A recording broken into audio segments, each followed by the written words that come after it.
जय माँ विंध्यवासिनी, हर हर महादेव। आप सभी का स्वागत है हमारे यूट्यूब परिवार में। ज्योतिष और तंत्र एक दूसरे का पूरक है। आज के समय में यह चीज़ हमेशा देखने को मिलती है, चाहे यूट्यूब पे हो या फिर फेसबुक पे हो। जितने भी ऑनलाइन साधक हैं जो कि सत पथ पे चलने वाले अच्छे साधक हैं, वो भी एक दूसरे के ऊपर दोषारोपण करते रहते हैं। अच्छे तंत्र प्रवृत्ति के लोग हैं, अच्छे प्रकार से तांत्रिक साधनाएँ करते हैं, वो लोग जो हैं ज्योतिषों को पाखंडी कहते हैं। ज्योतिष के जो लोग हैं वो लोग जो हैं तांत्रिकों को पाखंडी कहते हैं। जबकि वास्तविकता यही है कि दोनों एक दूसरे का पूरक है। ज्योतिष विद्या के माध्यम से हम लोग अपने जन्म कुंडली के माध्यम से पूर्व में किए गए कर्मों के कारण जो भी अभी परिस्थिति उत्पन्न हुई है, जो भी संकट आया है, जिसके कारण क्या क्या और हानि होने वाली है, उन सभी का विश्लेषण करते हैं। और विश्लेषण करने के बाद जब उनके शांति कर्मों की ओर बढ़ते हैं, उनको जब शांत करने की ओर बढ़ते हैं, तो वहाँ दो प्रकार की चीज़ होती है। या तो आप वैदिक विधि से आगे बढ़िएगा या फिर तंत्रोक्त विधि से। अगर ज्योतिष के माध्यम से आपको पता चले कि कुंडली में कुछ इस प्रकार के दोष हैं जिसके कारण हमारे शरीर में जो है भूत प्रेत की व्याधि लग गई है या इस प्रकार के कष्ट उत्पन्न हो गए हैं, तो उसके लिए आप निवारण के लिए कहाँ जाइएगा? ज्योतिषीय उपाय कर सकते हैं, लेकिन जब आप और आगे बढ़िएगा तो उसके लिए आपको तंत्र की आवश्यकता पड़ेगी। तो आप कैसे कह सकते हैं कि ज्योतिष जो है तंत्र के बिना पूर्ण हुआ? और तंत्र में हाँ एक चीज़ ये होता है कि आप वहाँ भी ये चीज़ नहीं बोल सकते हैं कि भाई हम तंत्र में ऐसी शक्तियों को सिद्ध तो कर ले रहे हैं जिसके माध्यम से हम हर चीज़ के विषय में जान लेंगे, लेकिन हमें ज्योतिष की कोई आवश्यकता नहीं है। हर चीज़ की अपनी एक मर्यादा है, एक लिमिटेशन है। उससे अधिक दोनों में से कोई भी कहीं नहीं जा सकते हैं। आप सदैव महाकाल नहीं हैं, आप महादेव नहीं हैं कि आप हर चीज़ जान लेंगे, लेकिन इतना ज़रूर दोनों विद्या के माध्यम से हम जान सकते हैं। तो हर चीज़ की अपनी मर्यादा है, कोई भी जो है त्याज नहीं है, ना ही किसी की कोई कमी है। दोनों का कोई बराबरी नहीं है, दोनों में एक दूसरे में कंपटीशन नहीं है, लेकिन लोगों ने आज के समय में बना दिया है। यह लोगों की गलती है। आज हम चर्चा करते हैं कि कैसे एक दूसरे का पूरक है। सर्वप्रथम जो है एक चीज़ को उठाते हैं। जैसे मान लीजिए कि किसी जन्म कुंडली में नवम भाव जो होता है, नवा भाव जो होता है, उसमें हम देखते हैं कि वह हमारा भाग्य जो होता है, भाग्य का कारक होता है। अब उसमें जो भी ग्रह बैठा हुआ है, अगर वह हमारे लग्न कुंडली के अनुसार मित्र ग्रह है और बलाबल यानी अंश के अनुसार वह उसमें बल भी है, फल देने में वो सक्षम है सही तरीके से, तो ज्योतिष यह कहता है कि कभी भी उस ग्रह के अनुसार दान नहीं करना चाहिए। यानी भाग्य का कभी दान नहीं होता है। कुछ बातें जो है प्रमुख रूप से मैं बता रहा हूँ ताकि आप इस चीज़ को समझ पाएंगे। भाग्य का कभी दान नहीं होता है। अब इस चीज़ को अगर कोई तंत्र विद्या को जानने वाला इस चीज़ का एनालिसिस नहीं करता है, कुंडली को नहीं देखा और तंत्र के माध्यम से वो जो कुछ भी देखा, अब उसमें उसने कुछ ऐसी चीज़ों का दान के विषय में बता दिया जिसके द्वारा जो है आपका जो है निर्मूलन होना था, आपके पास जो परेशानी है उसमें कमी आनी थी। तो ऐसे कंडीशन में आप क्या करेंगे? आप तो जा कर के जो है सीधे सीधे जो उन्होंने कहा उस चीज़ को आप पूर्ण कर लीजिएगा, उस चीज़ को कर लीजिएगा। हो सकता है कि उनके द्वारा बताई गई विधि के कारण आपके जीवन में जो संकट था उसमें कमी हो जाएगा, लेकिन जब आप भाग्यस का दान कीजिएगा तो आने वाले समय में भाग्य जो है आपका साथ नहीं देगा। भाग्य कहाँ साथ देता है? आप 90% तक आपका काम होने वाला होगा, 10% वहाँ भाग्य का साथ नहीं मिलेगा। जो चीज़ आपको मिलने वाला होगा वो किसी और को मिल जाएगा। ऐसा होता है ना, 2-3 नंबर के कारण लोग पीछे हो जाते हैं कंपटीशन में, 1-2 नंबर के कारण बोलते हैं भाग्य साथ नहीं दिया। कुछ नौकरी मिलने वाली होती है, नहीं मिल पाती है, एकदम बिल्कुल मिलते मिलते रह जाती है। कुछ टेंडर भरे वो मिलते मिलते रहेगी, तो वहाँ भाग्य साथ देते हैं। तो भाग्य को कभी प्रबल रखना चाहिए। तो कहाँ यहाँ इस चीज़ को आप कैसे बोल सकते हैं कि ज्योतिष और तंत्र जो है अलग अलग चीज़ हो गया, या फिर दोनों का अपना अपना ये है? ज्योतिष जो है वो ठग विद्या है, तंत्र जो है ठग विद्या है। भैया आपके विचार वैसे हैं, आप एक ठग हो, इसलिए इस तरीके की प्रवृत्ति आपके अंदर है और आप ऐसे एक दूसरे को दोषारोपण कर रहे हो। दोनों चीज़ का अति बुरा है, इसीलिए दोनों का समन्वय करके आगे बढ़ना चाहिए। ज्योतिष को भी ज्योतिष के माध्यम से भी देखना चाहिए, जन्म कुंडली का विश्लेषण अवश्य करना चाहिए। उसके बाद ही तंत्र के माध्यम से हम जो है दान पुण्य और जो कुछ भी क्रियाक्रम करवाते हैं या करते हैं वो पूर्ण रूप से फलीभूत होगी। अब एक चीज़ और आगे आते हैं। तंत्र प्रवृत्ति के जो व्यक्ति हैं अपने हाथों में विभिन्न प्रकार की अंगूठियों को, रत्नों को धारण कर लेते हैं। वहाँ पर मर्यादा है। रत्न विज्ञान अपने आप में एक मर्यादा है, उसकी एक अपनी अलग श्रृंखला और शाखा है, उसका अपना अलग ज्ञान है। अब वहाँ पर क्या है कि अब जिस तरीके से मान लीजिए कि हमारे 5 अंगुलियों में अंगूठे को छोड़ देते हैं, अगर 4 अंगुली हैं तो 4 अंगुलियों में विभिन्न प्रकार के रत्नों को धारण करना है। वो हमारे लग्न कुंडली के अनुसार धारण किया जाता है। उसमें अब कुछ ज्योतिष विद्वान जो हैं वो चंद्र कुंडली के अनुसार भी धारण करवा देते हैं। जैसे प्रचलन में है कि अगर मानसिक अशांति है तो मोती धारण करवा दीजिए, किसी को भी मोती धारण करवा दिए। तंत्र प्रवृत्ति के व्यक्ति जो हैं, जो तांत्रिक हैं, तंत्र क्षेत्र के जानकार हैं, वो भी इस प्रकार के कर्म को कर देते हैं। कुंडली इत्यादि को देखता तो है नहीं, सीधा जो है बोल देंगे अच्छा मानसिक परेशानी इस तरह की बाधा आ रही है, आप मोती धारण कर लो। बहुत अच्छी बात है, आप धारण कर लिए।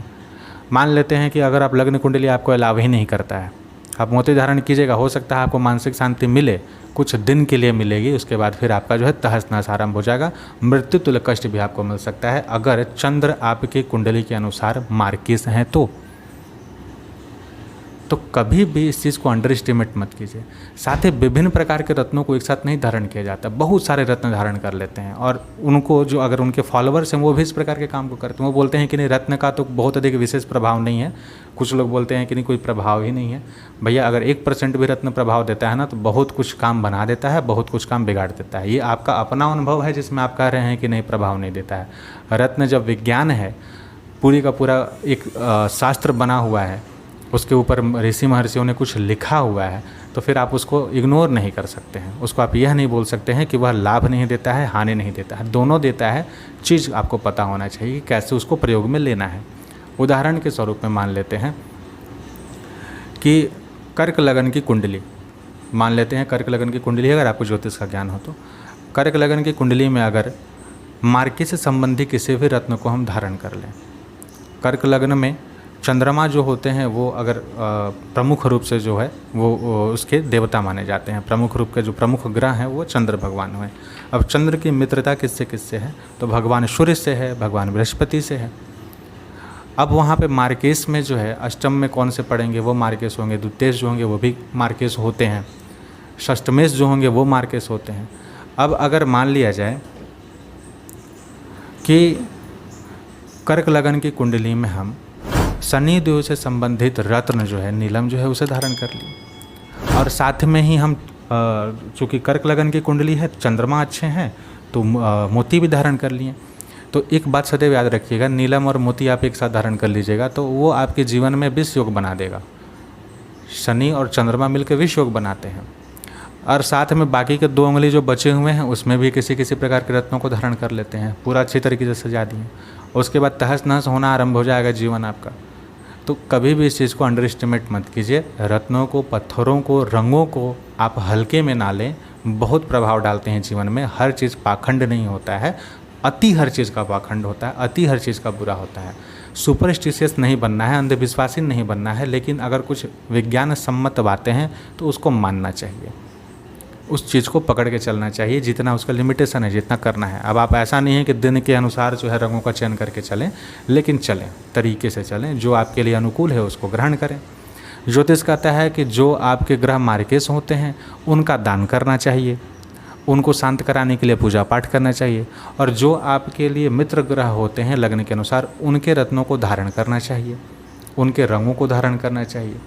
अब यहाँ पर जिनको नहीं जानकारी होता है तंत्र प्रवृत्ति के लोग, वो लोग क्या करते हैं कि भाई ऐसी चीज़ों का दान करवा देते हैं। जो धारण करना है उसका दान करवाएं, और जिसका दान करवाना है उसको धारण करवा दें। उल्टा प्रभाव देने लगा, कुछ समय के लिए हो सकता है फ़ायदा दे, बाद में उल्टा प्रभाव देगा।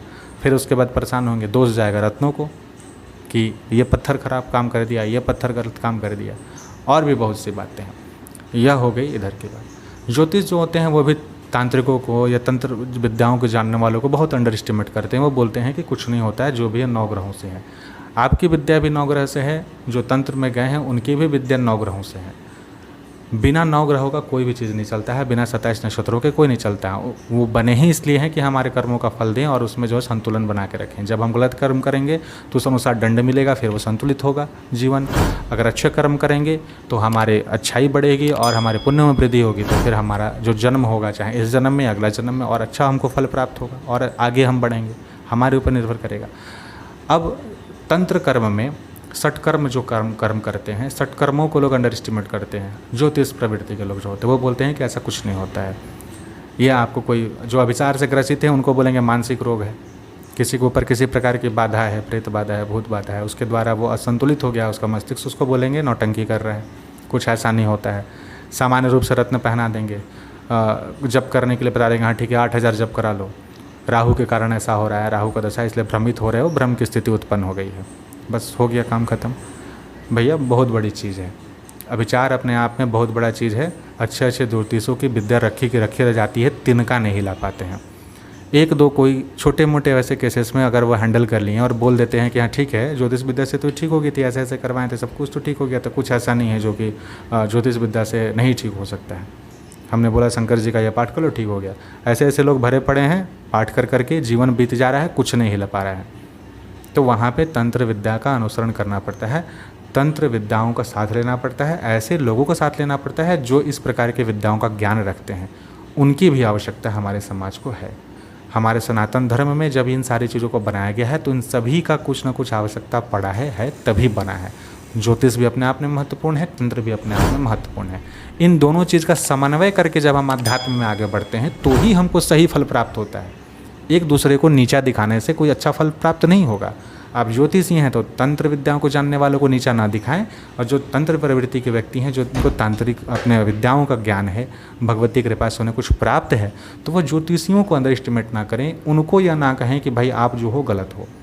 दोनों की विद्याएं अपने अपने जगह में अपना अपना महत्व रखती हैं और लोक कल्याण के लिए ही ये विद्याएँ बनी हैं। दोनों एक दूसरे की पूरक हैं। तो मैं आशा करता हूँ कि आप सभी लोग दोनों प्रवृत्ति के व्यक्तियों का सही तरीके से सम्मान करेंगे। किसी का आप जो है, जो गलत व्यक्ति जो पाखंड फैलाते हैं वो आपको खुद समझ में आ जाएगा। जो बात में ज्योतिष विद्या के विषय में बात करें, बात में डेली आपको कलर चेंज करवाएं, बात में आपको बोले हाँ आज ऐसा, उतना आज के समय में नहीं देखा जाता है। लेकिन एक लिमिटेशन है, उतना नॉलेज होना चाहिए। आप अंधविश्वासी नहीं बन सकते हैं।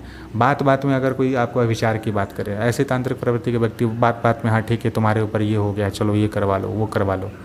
महादशा चल रहा है, राहु का चल रहा है, राहु का जाप करा लो, अब केतु का करा लो, तो मंगल का महादशा चल रहा है तो आप इसका ये दान करो, वो करो, ये करो। उससे आपको रिजल्ट क्या मिल रहा है? कितनी आपकी शांति हो रही है? आपका जेब अलाउ करता है आप उतना कर पाओ?